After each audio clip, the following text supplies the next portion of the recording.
నా పేరు చిట్టాల లక్ష్మి. మా నెల్లూరు జిల్లా గుడ్లూరు మండలం గుడ్లూరు గ్రామం.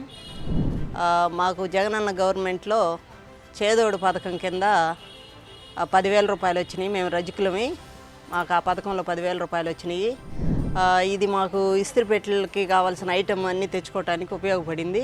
రెండోది వచ్చేసి ఆసరా పథకంలో 21,000 వచ్చేసింది.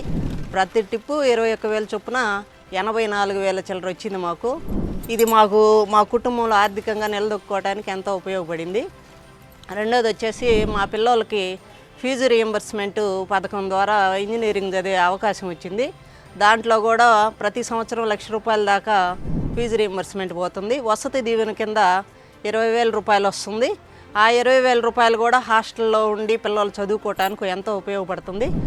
గత ప్రభుత్వంతో పోల్చుకుంటే ఈ ప్రభుత్వంలో మాకు 5 లక్షల చిల్లర, ఈ 5 సంవత్సరాలకు గాను 5 లక్షల చిల్లర వచ్చింది మాకు. ఈ జగనన్న గవర్నమెంట్లో మాకు ఎంతో ఉపయోగపడింది. దీనివల్ల మేము ఎంతో లబ్ధి పొందాము. గత ప్రభుత్వంలో మాకు ఏ పథకం రాలేదు. ఈ ప్రభుత్వం వచ్చిన తర్వాత మాకు ఎంతో లబ్ధి చేకూరింది. కాబట్టి మేమంతా సిద్ధంతో జగనన్నకి జై కొడుతున్నాం.